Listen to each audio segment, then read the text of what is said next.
Assalamualaikum warahmatullahi wabarakatuh. Kembali lagi di channel Portal Dimensi dan tentunya masih bersama saya Kang Selamat di sini. Kali ini Kang Selamat akan membawakan kisah yang berjudul Geni Angkara Murka. Terbukanya gerbang Setra Geni, pembalasan Geni Angkara Murka. Cerita ini ditulis oleh Ristori, dan sebelum kita masuk ke ceritanya, buat kalian yang belum subscribe channel ini, tekan tombol subscribe-nya terlebih dahulu dan tekan tombol notifikasinya agar kalian tidak ketinggalan cerita terbaru dari Portal Dimensi. Gak usah berlama-lama lagi, langsung saja kita masuk ke ceritanya. Geni Angkara Murka. Terbukanya gerbang Setra Geni, pembalasan Geni Angkara Murka.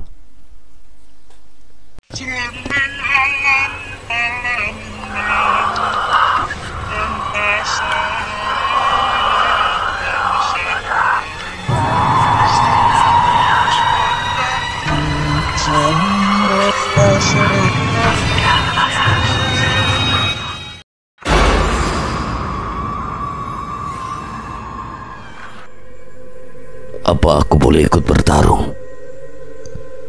Tanyanya pelan namun tegas. Satria menatapnya sekilas selalu menggeleng cepat. Belum saatnya, Dan. Aku menoleh ke arah mereka. Suara itu membuatku menajamkan penglihatan batinku. Ada getaran kuat yang mengalir dari tubuh pemuda itu. Kekuatan gelap, besar namun seperti ditahan oleh sesuatu. Ia seolah membawa kutukan yang bisa bangkit kapan saja. Satria menangkap tatapanku lalu memberi penjelasan singkat. Namanya Andaro. Aku tahu kau merasakannya, tapi belum waktunya membiarkan kekuatan itu keluar. Aku tak mengerti apa maksudnya, namun aku sadar kata-kata itu bukan sekedar peringatan. Belum sempat aku bertanya lebih lanjut. Dari atas langit, cakra birawa yang melayang di udara mengangkat kerisnya yang kini menyala seperti bara neraka. Suara mantranya mengalun berat, disertai semburan asap hitam pekat dari pori-pori tubuhnya. Suara-suara gaib terdengar lirih mengiringi bacaan ajian itu. Kalian berdua benar-benar menarik. Aku ingin bermain dengan kalian lebih lama lagi, tapi aku sudah tidak ada waktu untuk itu. Asap hitam itu merambat cepat ke tubuh ulo geni yang masih terbaring terluka di dekat sendang. Tubuh sang ular raksasa bergetar hebat, kemudian mengerang, lalu perlahan bangkit. Namun kali ini bukan ulo geni yang sama. Auranya berubah hitam legam seperti arang basah. Dengan mata merah yang membara lebih ganas dari sebelumnya, lidahnya menjulur panjang mengeluarkan dengusan uap panas yang melelehkan batu di sekitarnya. Satria melangkah maju menurunkan kerisnya. Ulo Geni, ini aku Satria. Ular itu hanya menatapnya kosong, rahangnya terbuka, dan dari mulutnya semburan api langsung dimutahkan ke arah Satria. Aku melesat, pedang Candraloka langsung kutarik ke depan dan kuhantamkan pada semburan api itu. Ajian pemutih yang menyelubungi bila pedang memecah gelombang panas, membelokkan arah lidah api. Itu bukan ulo geni yang kau kenal. Satria terpaku sesaat, ada luka yang dalam di wajahnya. Tapi ia tahu aku benar. Tawa cakra birawa menggema dari atas langit yang melayang perlahan ke arah sebuah pusaran api yang terbentuk di udara, membuka portal gaib berwarna merah menyala. Bermainlah kalian dengan ular itu. Aku sudah tidak punya waktu untuk ini. Kekuatan Setra Geni akan menjadi milikku.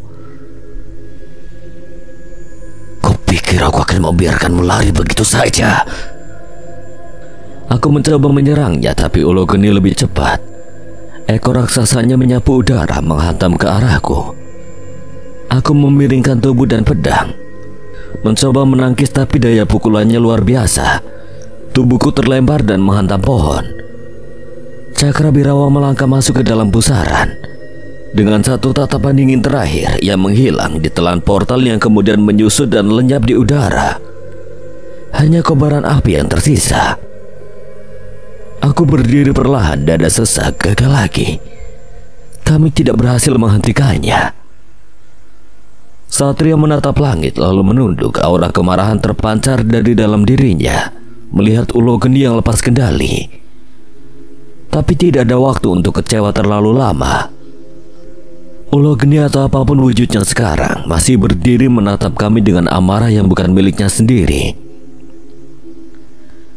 Raungan menggelegar keluar dari mulutnya, api berkobar dari tubuhnya, membentuk pusaran panas di sekitar sendang. Tanah di bawahnya retak, pepohonan terbakar habis. Reza dan Kuncoro berdiri di sampingku, luka mereka masih basah, tapi semangat di mata mereka menyala. Kita harus menghentikan dia. Satria menatap ke arah Ulo Geni lalu berucap, kita tidak bisa membunuhnya. Dia bukan musuh kita. Kita hanya harus memutus pengaruh dari tubuhnya. Satu-satunya cara adalah menjaga sukma aslinya, mencabut belenggu yang tertancap di dalam kesadarannya. Pertarungan belum berakhir, tapi kali ini bukan hanya untuk menahan kehancuran. Kami akan menyelamatkan satu dari mereka yang terikat sebelum api benar-benar melahap segalanya. Api masih menyala di sekeliling kami. Hawa panas menekan dari segala penjuru. Tubuhku terasa lengket oleh keringat dan asap, tapi mataku tetap tertuju pada sosok besar di hadapanku, Ulo Geni. Siluman penjaga sendang Tirta Geni yang kini berubah buas karena kekuatan Sengkolo Geni. Aku berdiri di samping Satria, napasku memburu. Kami baru saja menghindari dari semburan api yang melesat nyaris mengenai kami. Aku bisa melenyapkan pengaruhnya dengan pusakaku. Ucapku cepat, menatap Ulo Geni yang terus mengamuk. Kau yakin? Aku memiliki pusaka yang mampu memurnikan energi jahat. Tapi kita harus tahu titik inti dari pengaruhnya. Kami bergerak kembali menghindari ayunan ekor Ulo Geni yang menyapu pohon-pohon seperti ranting kering. Suaranya menggaung, menyemburkan api ke segala arah tanpa arah dan kendali. Sementara itu di sisi lain, Reza dan Kuncoro bersama Pak Saman dan Andanu berusaha menjauh. Tapi Ulo Geni seolah menyadari keberadaan mereka. Leher panjangnya meliuk lalu membuka rahang menghadap ke arah mereka. Semburan api kembali melesat. Awas! Tapi sebelum siapapun bisa bergerak, Andaru berdiri di hadapan mereka. Harap mati Om Bepi, ayo lari! Andaru tak bergeming, ia bahkan tidak menoleh, hanya membuka kedua tangannya. Pak Sama juga ikut memanggilnya untuk menghindar, namun tetap saja hingga semburan Ulo Geni mengenai tubuhnya. Halah wis mateng. Beberapa detik semburan itu membakar Andanu yang masih berdiri merentangkan tangan. Api menyelimuti tubuhnya. Pak Saman sampai menjatuhkan tubuh, berusaha menahan hempasan panas. Mereka semua yakin Andanu tidak mungkin selamat dari kobaran itu. Kita gak sempat nolongin dia. Andanu, kenapa kau melakukan itu? Mereka semua terperangah melihat tubuh Andanu yang terbakar. Namun tak lama kemudian dari balik gelombang api yang masih membakar rumput dan tanah, siluet Andanu bergerak melangkah pelan.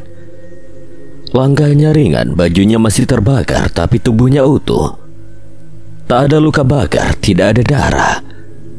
Andanu berjalan begitu saja, lalu berhenti di hadapan Reza dan Kuncoro dengan senyum datar. Kalian baik-baik saja? Reza dan Kuncoro melongo, mata mereka membulat seperti melihat makhluk dari dunia lain. Baik-baik saja Gundolmo, harusnya kita yang nanya ke kamu gitu. Weh, Deniki Wong, dia ora mati. Andanu menepuk api yang masih membakar bajunya hingga padam. Panas. Ya panas Wong Geni. Pak Saman mendekat memeriksa tubuh Andanu, namun tidak ada luka bakar atau kulit yang melepuh. Aku nggak apa-apa, Mbak. Aku yang melihat dari kejauhan juga terperangah melihat apa yang terjadi padanya, hingga Satria menghampiriku. Dia tidak akan mati cuma karena api itu. Lebih baik kita fokus lagi ke Ulo Geni. Aku mengerjap, benar kata Satria, waktu kami tidak banyak. Apa kau bisa mengalihkan perhatian Ulo Geni? Aku akan mengamati titik pengaruhnya. Serahkan padaku. Aku menarik napas panjang. Pedang Candraloka ku taruh kembali ke saku jaket. Lalu dengan satu mantra pendek, ku sebut nama pusaka yang pernah diwariskan padaku. Madusena. Aku mengangkat tangan ke langit. Setitik cahaya muncul melesat dengan cepat ke arahku. Tombak berwarna perak keputihan dengan permata putih di ujungnya mendarat di tanganku dengan getaran ringan. Satria terbelalak sesaat. Kau benar-benar punya banyak pusaka bagus ya. Aku hanya tersenyum tipis, tak sempat menjawab. Api kembali menggelegar. Satria melesat seperti kilat. Tubuhnya meliuk melewati semburan panas dan menghantam sisi tubuh Ulo Geni. Keris ular miliknya berpendar di tangan, menyerang titik-titik lemah di tubuh Ulo Geni sambil terus memanggil namanya. Ulo Geni, dengarkan aku, ini aku Satria. Tak ada jawaban. Aku memejamkan mata. Mata batinku kugunakan untuk mengamati tubuh Ulo Geni lebih dalam. Di atas kepalanya, di bekas luka menganga yang tadi dihantamkan oleh keris Cakrabirawa, terlihat asap merah menyembul pelan. Asap itu bukan luka biasa. Itu titik pengaruh Sengkolo Geni. Satria, di kepala, lukanya di kepala. Satria menangkap maksudku. Ia kembali menaruh keris miliknya di kening. Berdoa lirih, cahaya keris itu berubah. Lalu dari balik kobaran api di belakangnya, samar muncul siluet seekor ular putih. Satria bergerak meliuk memutari Ulo Geni. Samar aku dapat melihat ada ular putih yang melilit Ulo Geni. Sekarang! Aku tak menunggu lebih lama. Dengan satu loncatan, aku menaiki tubuh Ulo Geni yang berguncang. Suara raungan dan panas seolah tidak ada artinya lagi. Aku fokus ke satu titik, kepala itu, luka itu. Kakiku menjejak keras berdiri di atas kepala makhluk raksasa itu, lalu merapalkan amalan pemutih sambil menggenggam erat tombak Madusena. Permata panca putih di ujung tombak bersinar terang. Dengan satu gerakan menancapkan tombak itu tepat di tengah luka. Sadarlah! Ledakan cahaya meledak dari ujung tombak. Sinar putih menyebar membentuk gelombang cahaya yang menyapu kabut dan api. Angin kencang meledak dari titik itu, memadamkan api, mematahkan tekanan hawa panas. Ulo Geni meraung keras, tubuhnya terguncang hebat. Asap merah keluar dari luka itu, lalu perlahan menghilang. Tubuh besarnya melemah, kepalanya jatuh perlahan ke tanah. Nafasnya masih ada, tapi kali ini tidak lagi dengan amarah, tidak lagi dengan kebuasan. Aku melompat turun, berdiri dengan napas tersengal. Satria mendekatiku, kami saling tatap lalu menoleh ke arah Ulo Geni yang kini terdiam. Kau hebat. Ledakan energi putih itu benar-benar melenyapkan pengaruhnya. Tapi sepertinya ular itu masih menerima luka dari serangan Cakrabirawa. Mungkin untuk sesaat tidak akan bisa bergerak. Ngomong-ngomong, aku belum tahu namamu. Sejak tadi kau sudah tahu nama aku, tapi aku bingung ingin memanggilmu apa. Aku Mahendra. Aku mengulurkan tangan ke arahnya dari arah belakang. Reza, Kuncoro, Pak Saman, dan Andanu berlari mendekat. Dera, kamu gak apa-apa? Gak apa-apa, cuma panas dikit. Andanu dan Pak Saman menghampiri Satria menanyakan keadaannya juga. Aku menoleh ke arah Andanu, tubuhnya benar-benar tidak terluka sedikit pun. Andanu, lain kali jangan seperti itu. Mereka yang tidak biasa melihatnya jadi panik lihat kamu seperti itu. Aku hanya ingin mencegah api itu. Lain kali menghindar saja. Lihat bajumu jadi terbakar seperti itu. Andanu mengangguk patuh pada Satria. Cukup mengejutkan memang. Ada orang yang pasang badan untuk menahan api itu. Tapi sepertinya dia tahu kalau api itu tidak akan menghanguskannya. Energi hitam yang kurasakan di tubuhnya seolah memberinya kekuatan fisik yang luar biasa. Terus gimana sekarang, Dra? Aku mengedarkan pandangan. Kami telah gagal mencegah segel terakhir. Namun kami masih memiliki harapan untuk menghentikan Geni Angkoro. Meskipun resikonya mungkin lebih besar, tapi aku tidak akan berhenti sampai Sengkolo Geni berhasil dikalahkan. Suara mesin Honda klasik kembali mengeram lirih di antara sunyinya hutan jati. Debu jalanan membumbung pelan, menari bersama cahaya matahari yang mengintip dari sela-sela dahan. Aswan dan Arlingga melaju perlahan mendekati sebuah warung kecil yang tampak tidak asing bagi Aswan. Warung tempat ia dan Mahendra pernah singgah. Motor berhenti, Aswan memarkirkannya di samping warung. Dari dalam muncul sosok perempuan parubaya. Wajahnya keriput namun senyumannya hangat dan tulus. Ia mengelap tangannya dengan kain lusuh sebelum menatap ke arah Aswan. Lo sampean yang kemarin kesini toh? Iya bu. Ibu itu mengangguk pelan, matanya mengamati raut wajah keduanya. Mau ke desa itu lagi?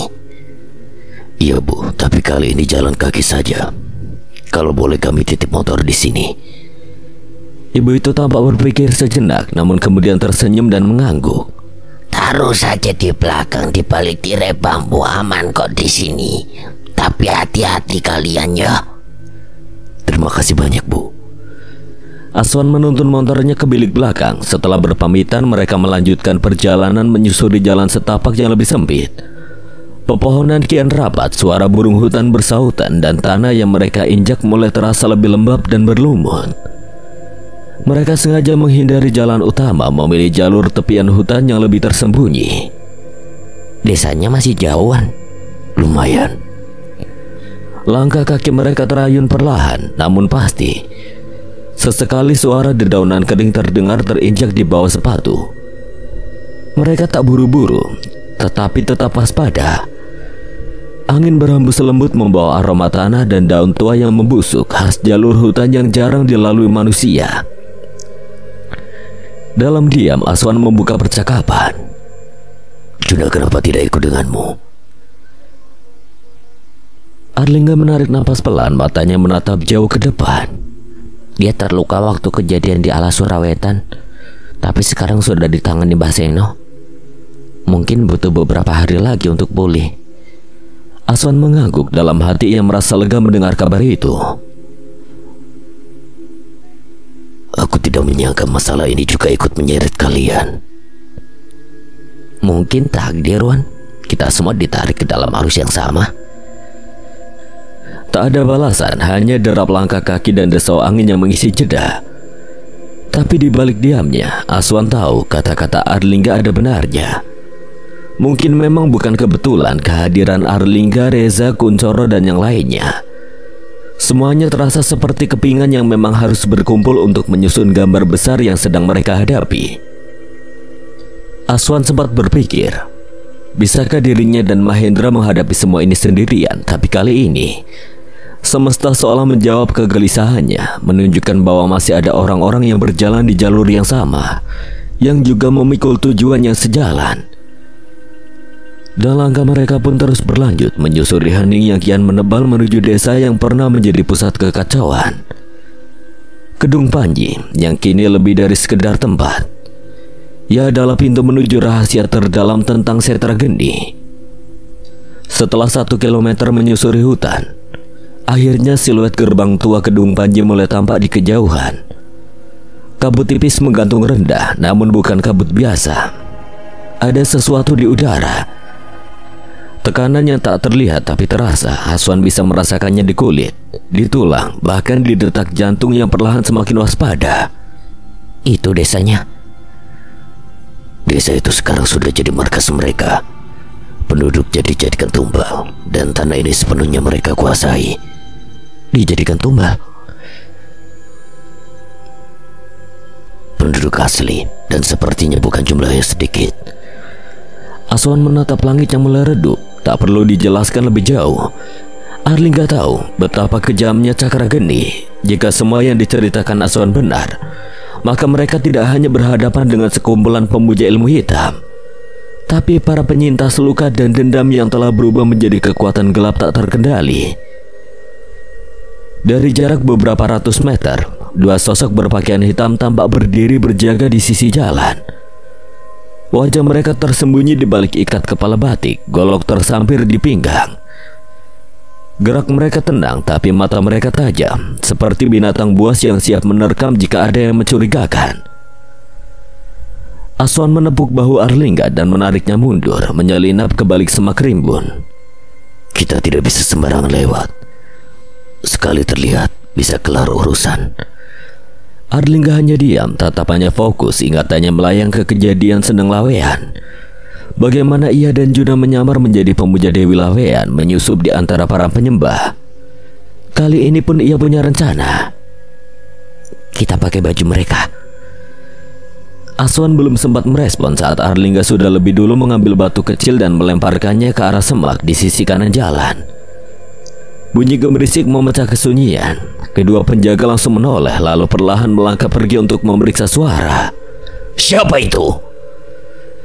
Tanpa menunggu aba-aba, Aswan dan Arlingga bergerak cepat. Mereka menyelinap dari arah berlawanan lalu menghantam tengkuk para penjaga bersamaan. Tubuh mereka roboh dalam senyap. Dengan sigap keduanya melucuti pakaian dan ikat kepala, menyesuaikan diri dalam sekejap. Golok diselipkan di pinggang, wajah mereka kini tersembunyi seperti para penjaga lain. Cocok.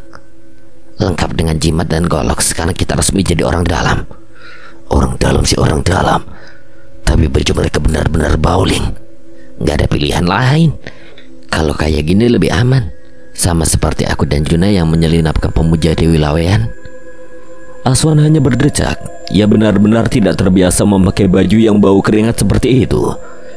Namun terpaksa harus memakainya demi kelancaran tujuan mereka. Ya sudah, yuk kita masuk. Jangan lupa, sembunyikan energi batin kamu, Ling.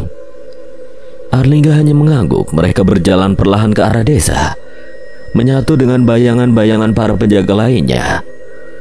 Bau dupa dan tanah basah menyambut langkah mereka. Semakin dalam mereka melangkah, suasana makin berat. Desa ini bukan lagi tempat tinggal, ini sudah berubah jadi tempat pemujaan. Di pusat desa, ratusan orang sudah berkumpul di atas panggung bambu yang dihiasi kain merah kusam dan tengkorak ayam. Berdiri sosok yang familiar, Ki Rudra, dalang yang saat itu mengadakan pementasan wayang. Ia menatap kerumunan dengan mata tajam. Di tangannya wayang kolong serenggi tergenggam erat. Dia pemimpinnya, Wan?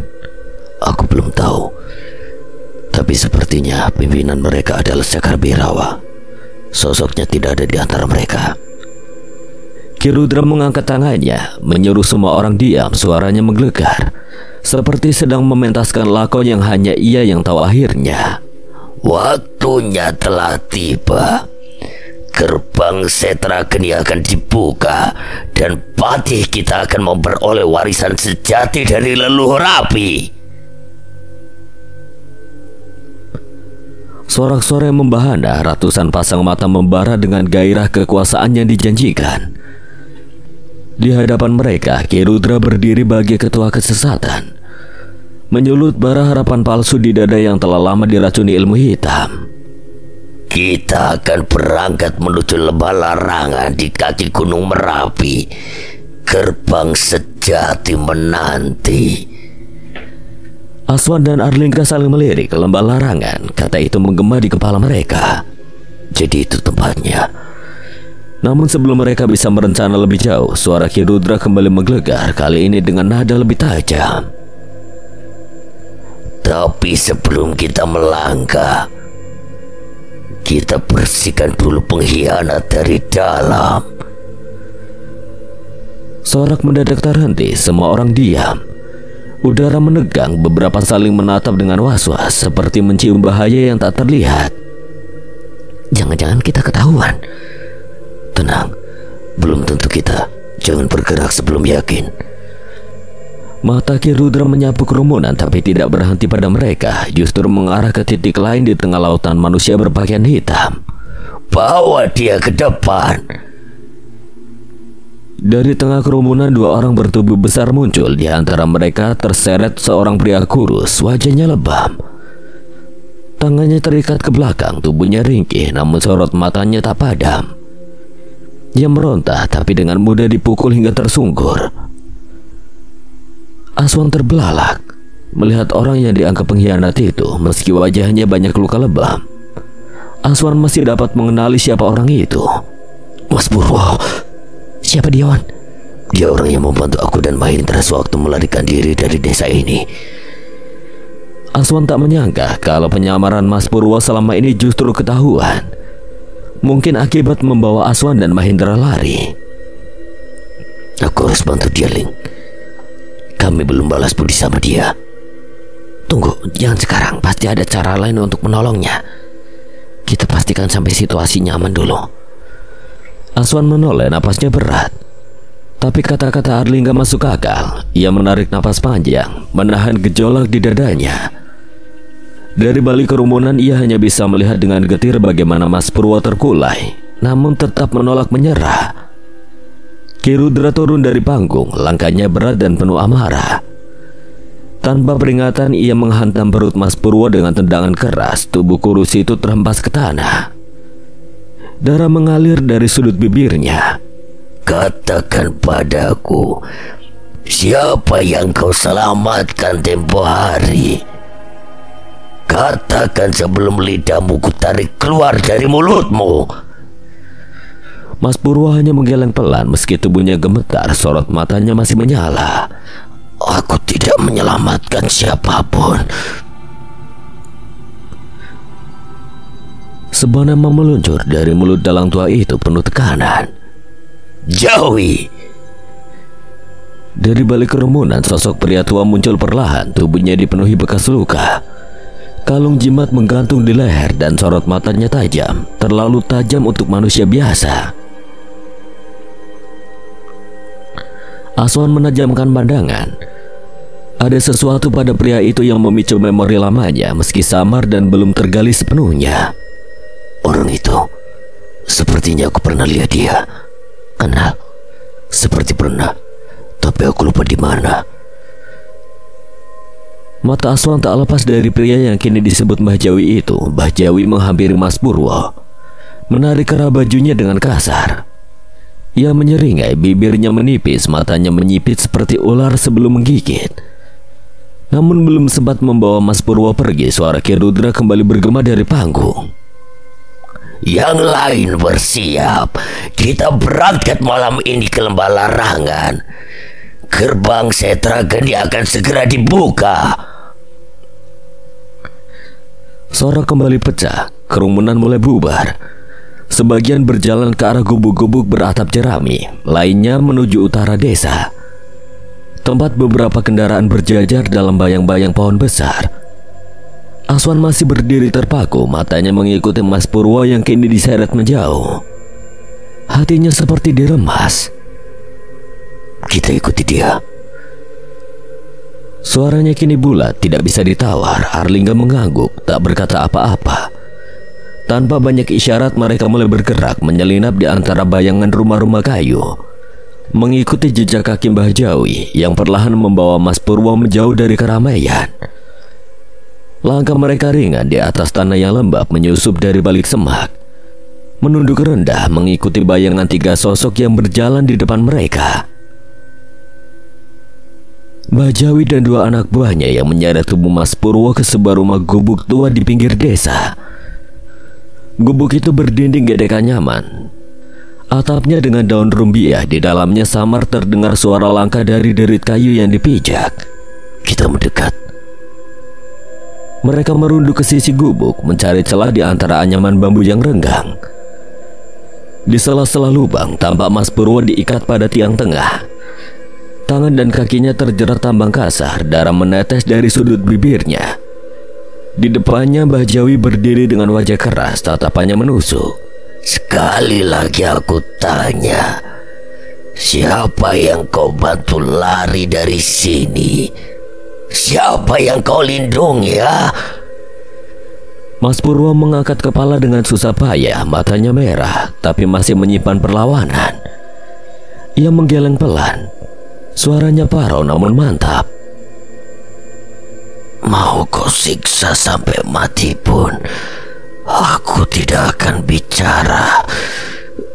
Karena orang itulah yang akan menggantikan Senggolo Geni. Pukulan keras mendarah di wajah Mas Purwo. Mbah Jawi menyeringai puas, lalu menyusulkan pukulan kedua ke perut.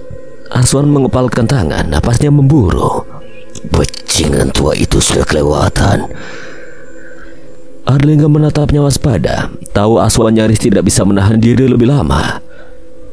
Golok Mbah Jawi kini teracung ke leher Mas Purwo, ujung bilahnya menyentuh kulit yang mulai terluka. Mas Purwo hanya menatap tak bergeming, lalu dengan nada rendah ia berkata, "Sudah waktunya Pati Geni hancur." Tangan Mbah Jiwo bergetar, matanya menyala oleh kemarahan. Ia menarik kepala Mas Purwo dengan kasar, siap menebas hingga tiba-tiba pintu gubuk tiba-tiba meledak terbuka. Aswan menerobos masuk dengan langkah cepat. Suaranya lantang menggema di dalam ruangan kecil itu. "Hentikan!" Semua orang di dalam terkejut, termasuk Arlingga yang nyaris kehilangan keseimbangan saat menyusul masuk dari belakang. "Wan, kasih aba-aba kalau mau langsung masuk. Aku sampai kaget." "Maaf Lingga, aku sudah tidak bisa membiarkan dia melukai Mas Purwo lagi." "Ya sudah terlanjur." Mbah Jawi menoleh, tatapannya tajam, namun seketika membeku. Matanya menatap wajah Aswan dengan seksama. Lalu ia menunduk pada bekas luka di tangannya. Dan disitulah ingatan itu menyala. Kau bocah yang dulu di Merapi, bocah yang membawa batu panca hijau." Aswan menajamkan pandangan, potongan-potongan memori yang samar kini utuh. Pertarungan di hutan Gunung Merapi saat itu Mbah Jawi bersama dua orang muridnya yang bernama Gugun dan Sugi. Aswan berhasil mengalahkan mereka dan Mbah Jawi terkena serangan Nyai Gadung, salah satu penunggu Merapi. "Aku ingat sekarang, kau orang tua yang mengincar cincin Pancasona Mahendra. Bocah keparat, gara-gara kau tanganku jadi menerima luka yang membekas. Akan kupastikan kau menerima apa yang aku rasakan saat itu. Justru aku yang akan menambahkan luka di tubuhmu, karena kau sudah menyakiti Mas Purwo." "Oh, jadi kalian yang dilindungi Purwo?" Aswan tak menjawab, ia benar-benar geram dengan orang itu. "Lingga, kau bebaskan Mas Purwo, biar aku yang mengurus mereka." Arlingga hanya mengangguk. Ia tahu seberapa kuat Aswan, jadi tidak perlu mengkhawatirkan meski 3 lawan 1. "Habisi mereka!" Dua anak buah Mbah Jawi sudah bersiap menyerang dengan golok di tangan masing-masing. Sabetan pertama mengarah ke pinggang. Aswan melompat ke samping lalu menjatuhkan diri dan memutar tubuh. Tangannya mengait salah satu pergelangan musuh dan memelintirnya. Golok terlepas. Aswan menahan tubuh pria itu, menjadikannya tameng saat salah satu anak buah lain menyerang dari depan. "Jangan!"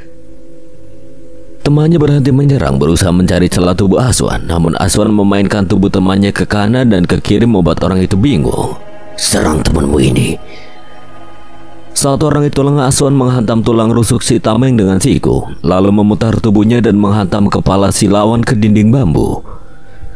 Suara retakan terdengar samar, sosok itu ambruk tak sadarkan diri. Satu lagi ia tendang ke arah Mbah Jawi.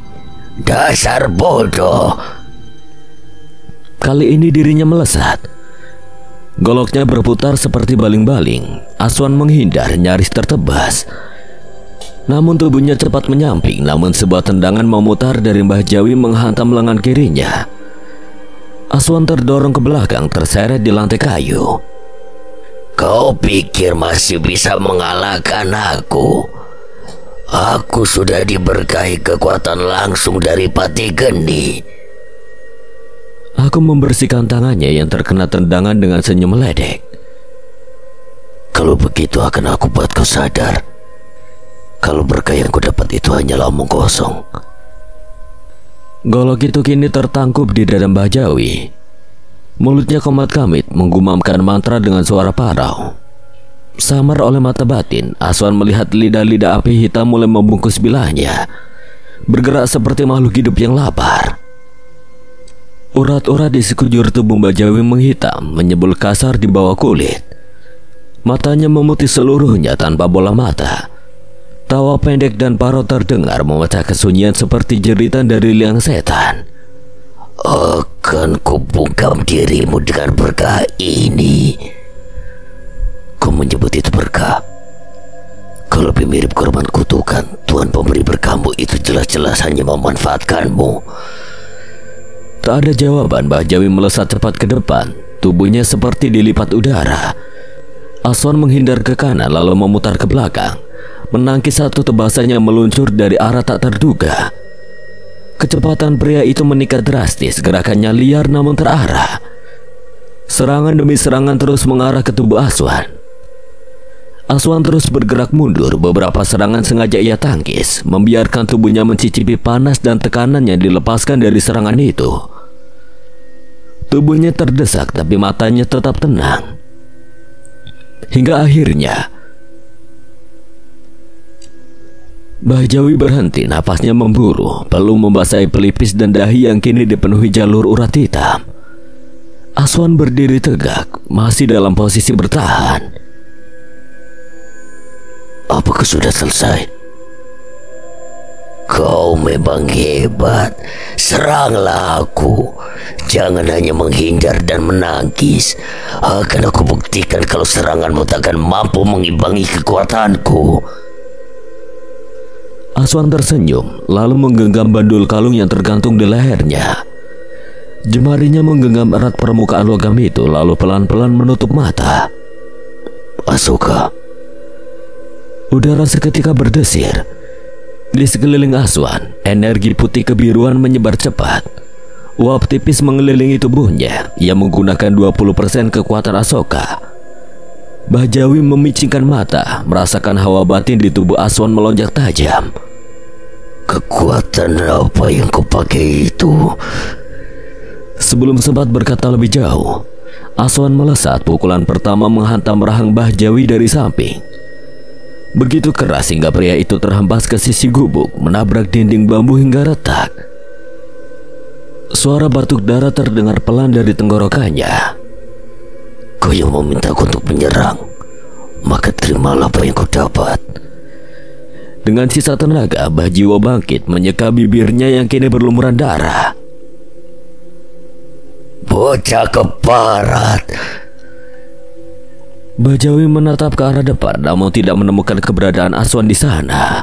Keluarlah, jangan bilang kau takut dengan amarahku. Tak ada jawaban hingga tiba-tiba tendangan dari samping menghantam rusuk kirinya. Tubuhnya kembali terguling di tanah. Kali ini ia tahu, ia sedang melawan sesuatu yang jauh lebih dari sekedar manusia. Di sisi lain gubuk, Arlingga sibuk melepas ikatan Mas Purwo. Kau siapa? Saya teman Mahendra dan Aswan, Mas. Aku akan potong talinya. Bertahan sebentar, Mas.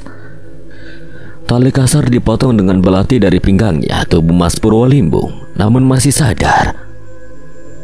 Mau kemana kau? Salah satu anak buah Mbah Jawi yang masih tersadar menghalangi jalan mereka. Arlingga menyandarkan Mas Purwo ke dinding gubuk, mengusap bahunya perlahan. Tunggu sebentar, Mas. Arlingga berdiri perlahan menghadapi orang itu. Ia menarik belatinya dari pinggang. Tak banyak bicara begitu serangan pertama datang. Ia menangkisnya dengan cepat. Belati bertemu bilah golok. Arlingga berputar, membiarkan serangan lewat di sisi tubuhnya, lalu menghantam belakang kepala lawan dengan gagang belatinya. Pria itu ambruk tak sadarkan diri. Jangan halangi jalanku. Arlingga menarik napas pendek. Ia kembali menghampiri Mas Purwo, membopongnya dengan satu tangan melingkar di bahu. Keduanya perlahan keluar, menyusup di balik gubuk mencari tempat aman. Di halaman depan, Aswan dan Mbah Jawi masih saling beradu. Aku akui kau meningkat sejak pertemuan terakhir kita, tapi aku akan menunjukkan wujud asliku. Goloknya dilempar ke tanah, kedua tangannya menangkuk. Dari mulutnya meluncur gumaman aneh. Suara mantra yang tak dikenali, asap hitam merayap dari celah-celah jari. Tubuhnya perlahan berubah, tangan-tangan itu memanjang, menjulur hingga jari-jarinya tampak seperti akar hitam. Rambutnya tumbuh cepat hingga menyapu tanah, giginya meruncing, cairan hitam menetes dari ujung bibirnya. Ini adalah berkah sejati dari ajian Rogola Lembut. Tanah di sekitar kaki Mbah Jiwo menghitam seperti terbakar dari dalam. Aroma anyir bercampur asap memenuhi udara. Tekanan energi yang menguar darinya membuat dedaunan gemetar. Aswan menyipitkan mata. Tangan kanannya kembali meraih bandul kalung Pasopati. Asoka. Yang meningkatkan kekuatan Asoka menjadi 30%. Tubuhnya bergetar. Energi harimau putih menjalari urat-urat di lengannya. Sekilas bayangan Asoka muncul di belakangnya. Seekor harimau putih bersinar, menyatu dalam geraknya. Kukunya bersinar terang, melapisi tangan Aswan dengan cakar-cakar gaib. Angin tiba-tiba berhembus kencang, mencambuk dedaunan dan menggoyangkan batang-batang pohon tinggi di sekitar gubuk itu. Di tengahnya sosok mengerikan berdiri tegak, Mbah Jawi. Tubuhnya masih dalam wujud lembut kutukan. Kau memang benar-benar sudah berbeda dari sebelumnya. Aku tak tahu bagaimana kau mendapatkan berkah itu, tapi itu tidak akan bisa mengalahkan kekuatan yang diberikan oleh Pati Geni. Tangan panjangnya mencakar udara, menciptakan desingan tajam setiap kali mengayun. Sekali kibasannya menghantam pohon jati di dekatnya. Batangnya terbelah bersih dan ambruk dengan bunyi gemuruh. Kekuatan ini benar-benar luar biasa.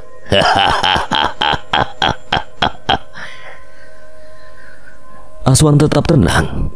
Tubuhnya merendah mengikuti gerakan angin. Satu ayunan cakar lewat di depan wajahnya. Aswan melompat ke kiri, lalu meluncur ke depan. Tinju kanan menghantam sisi wajah Mbah Jawi, membuat tubuh besar itu tersentak ke samping. Kau terlalu membanggakan kekuatan yang bahkan membuatmu terlihat sangat menjijikan. Sebelum sempat bangkit penuh, tendangan keras mendarat tepat di perutnya. Mbah Jawi terlempar menghantam batang pohon dan membuat debu berterbangan. Dari mulutnya cairan hitam pekat keluar, menetes ke tanah seperti racun. Kau pikir itu akan membuatmu lebih kuat? Yang terjadi hanyalah jiwamu yang terkikis, dimakan kutukannya diberikan setan terkutuk itu. Wajah Mbah Jawi kini tidak lagi menampakkan amarah, melainkan kemarahan yang membabi buta. Ia meraung keras, cakar panjangnya kembali berkelebat ke segala arah, menyapu udara tanpa arah.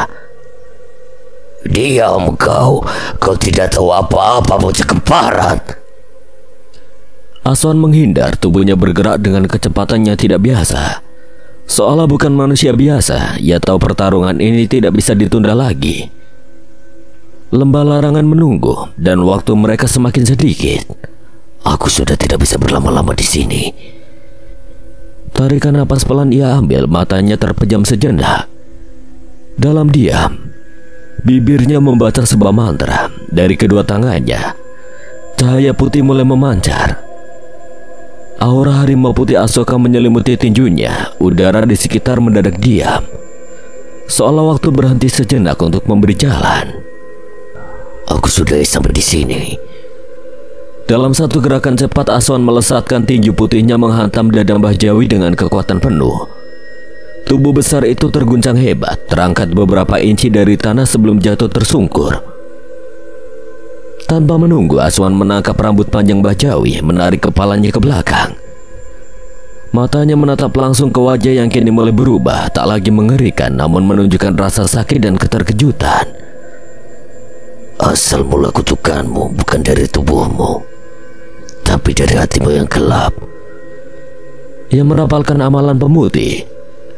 Cahaya putih menyelimuti telapak tangannya, merambat ke kepala Mbah Jawi. Teriakan keras menggema, disusul dengan kepulan asap hitam dari tubuh pria itu. Urat-urat hitamnya mulai menghilang, tangan dan kakinya memendek, rambutnya kembali seperti semula. Tubuh Mbah Jawi terkulai, lemah seperti boneka kain. Aswan melepaskannya, lalu menyeretnya ke pintu gubuk dan melemparkannya ke dalam dengan satu hentakan.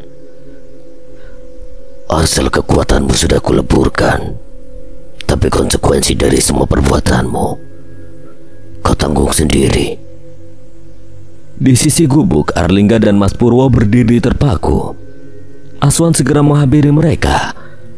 Matanya memeriksa keadaan Mas Purwo. Wajahnya lebam, darah kering menempel di sudut bibir. Tapi matanya masih menyala. Masih ada tekad di dalamnya. Kau baik-baik saja, Mas. Tubuh ini belum habis dipukul, tapi sepertinya sudah waktunya diganti onderdil.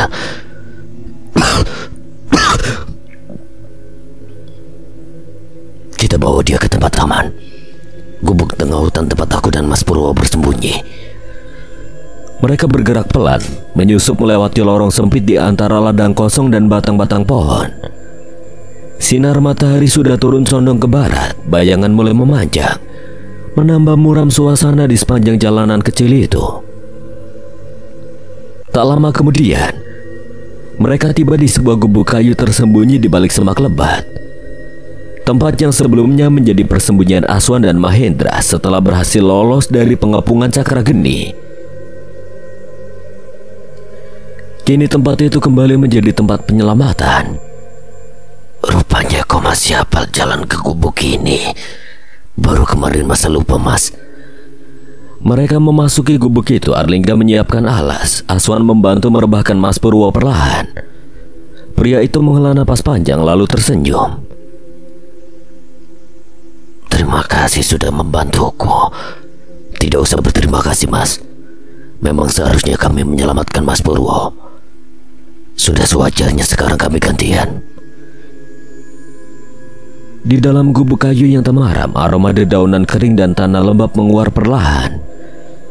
Cahaya senja menyelinap dari sela-sela dinding anyaman bambu, jatuh di atas tubuh Mas Purwo yang kini terbaring lemah di ranjang kayu reot. Luka-luka di wajah dan tubuhnya masih tampak jelas, memar menghitam dan guratan darah kering di pelipis belum sepenuhnya hilang. Aswan duduk di samping ranjang itu, mengaduk ramuan dari beberapa helai daun dan cairan kuning yang Arlingga temukan di sudut gubuk. Kau yakin ini bisa jadi obat, Lingga? Mas Seno yang mengajari Kuan. Oh, ya sudahlah. Kalau begitu aku percaya. Ia menepuk pelan bahu Arlingga yang tengah memeriksa kondisi luka di pergelangan Mas Purwo. Maaf, ini cuma seadanya, Mas. Tidak masalah, aku masih bisa bernafas. Itu sudah lebih dari cukup. Hening beberapa saat di luar. Suara dedaunan bergesekan seperti bisik-bisik lembut yang dibawa angin dari hutan. Aswan akhirnya angkat bicara. Suaranya pelan namun terdengar jelas. Mas, kenapa Mas Purwo tidak bilang saja siapa kami? Mungkin mereka tidak akan menyiksamu seperti ini. Mas Purwo menggeleng pelan lalu memejamkan mata sebentar seolah mengumpulkan sisa tenaganya untuk menjawab. Kalau aku bicara, semua perjuangan ini akan sia-sia. Aku sudah lama menyusup ke sana bertahun-tahun mengumpulkan sedikit demi sedikit informasi. Kalau aku buka mulut, semua itu habis begitu saja. Lagi pula mereka juga akan tetap menyiksaku apabila aku menceritakannya. Aswan menunduk, tak ada kata yang bisa keluar dari bibirnya. Ia tak menyangka jika lelaki yang sempat ia curigai sebelumnya sampai melakukan hal ini untuk dirinya dan Mahendra. Aku cuma tidak menyangka, Mas. Mas Purwo membuka mata menoleh ke Aswan dan tersenyum. Hanya kalian yang menjadi harapanku selama ini. Aswan terkejut saat mendengar kata-kata itu, seolah Mas Purwo memang sudah menunggu kedatangan dirinya dan yang lainnya untuk menghadapi Sengkolo Geni. Namun belum sempat ia bertanya, Mas Purwo kembali berucap.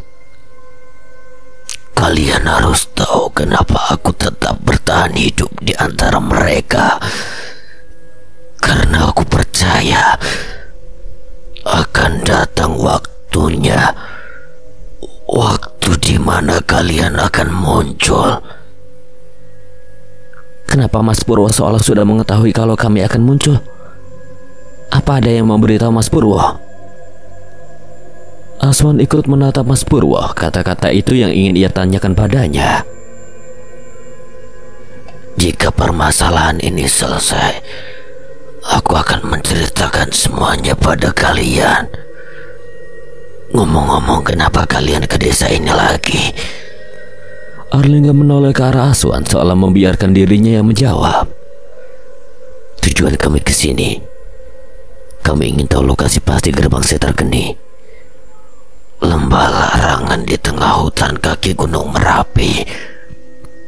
Di sanalah gerbang itu disembunyikan sejak ratusan tahun lalu, terhimpit di antara dua lembah. Maafkan kami karena gagal mencegah segel itu, Mas. Mahendra sedang menuju Sendang Tirta Geni, tapi sepertinya mereka juga gagal melihat Cakra Geni yang sudah bergerak menuju lembah larangan. Mas Purwo tidak menunjukkan penyesalan sedikit pun.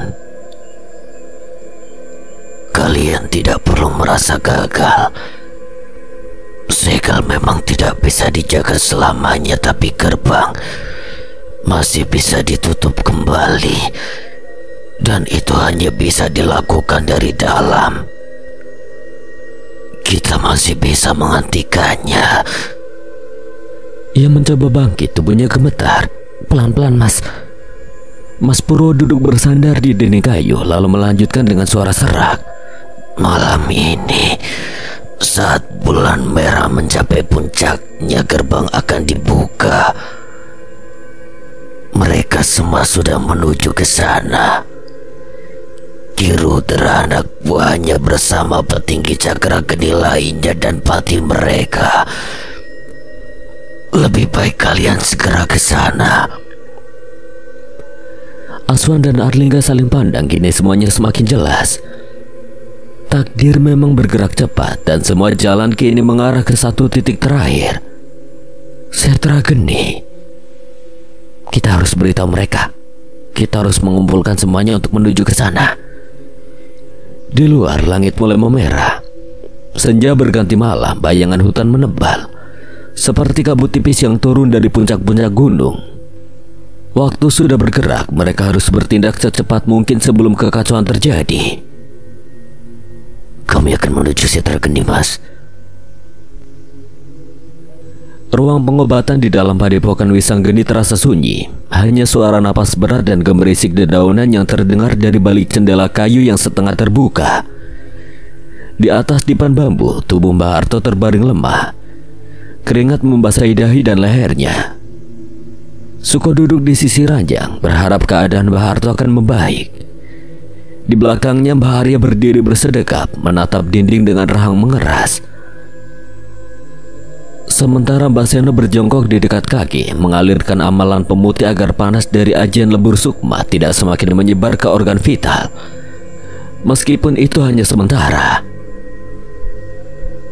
Bagaimana, Mbah? Apa Mbah Harto sudah membaik? Mbah Seno menghela napas. Ia tidak yakin akan hal itu. Ajian lebur sukma ini benar-benar ilmu tingkat tinggi. Terlebih lagi efeknya sudah menyebar. Entahlah, semoga saja. Semoga Harto bisa bertahan. Kita berdoa saja yang terbaik untuk dirinya. Tiba-tiba tubuh Mbah Harto bergerak, kelopak matanya terbuka pelan. Sudahi saja. Kalian terlalu memaksakan tenaga untuk jiwa tua yang sudah rusak seperti ini. Suaranya pelan, serak tapi cukup jelas membuat semua orang menghentikan apa yang sedang mereka lakukan.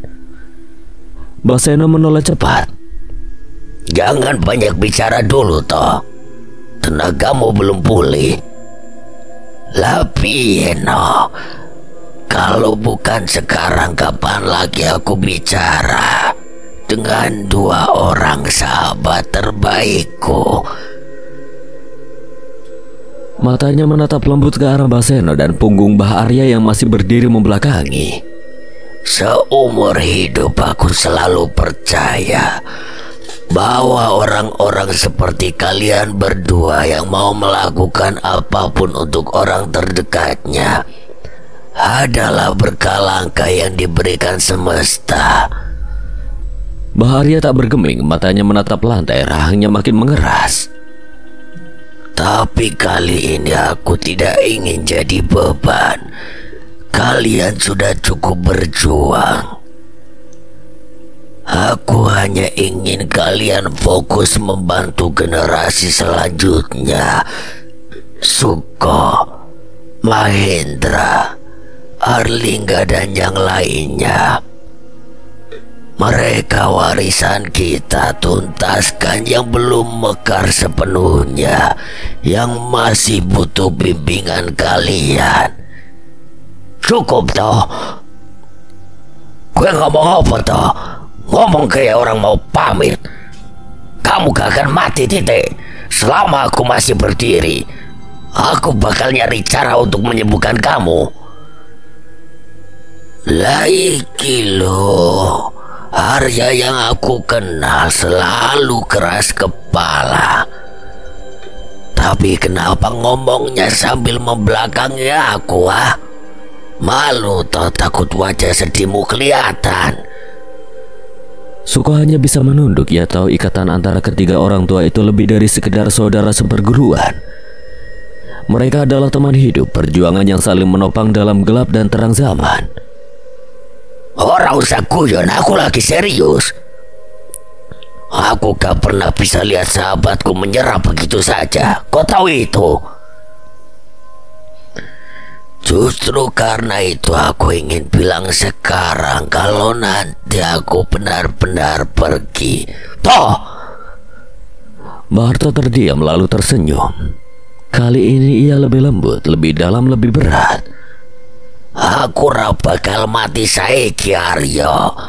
Permasalahan ini belum selesai. Dan sebelum selesai aku gak akan kemana-mana. Meski tubuh ini hancur, aku tetap akan menggantungkan jiwa ini sampai kalian semua kembali dalam keadaan hidup. Mbah Arya menatapnya terdiam, matanya berkaca. Ia tahu Mbah Harto tidak bicara kosong. Ucapan itu adalah sumpah seorang pendekar tua yang telah memilih tempatnya, bertahan demi generasi yang akan datang. Janji itu kau pegang baik-baik toh. Karena aku juga akan pegang janjiku, aku akan selesaikan ini. Setelah itu kau harus sembuh, aku traktir ke wedang jahe. Wedang jahe ya. Baiklah, tapi aku orang go susu. Kau tidak mentraktirku juga, Arya? Mbah Arya melirik ke arah Mbak Seno yang tampak merengut. Yo wis kowe sisa no. Senyum terukir di wajah mereka, meski udara sore masih menyimpan getir. Cahaya lentera di pojok ruangan menari pelan, seperti berusaha ikut menjaga agar harapan tetap menyala. Suko hanya bisa menatap dalam diam, hatinya gemetar bukan karena takut, tapi karena ia menyaksikan sendiri di ruangan kecil itu tekad yang tidak pernah lapuk oleh usia, warisan dari generasi tua yang kini perlahan berpindah ke pundak mereka yang lebih muda. Dan sore itu, untuk pertama kalinya sejak serangan di Padepokan Wisanggeni, udara terasa sedikit lebih hangat karena mereka tahu perjuangan belum selesai, tapi semangat belum padam.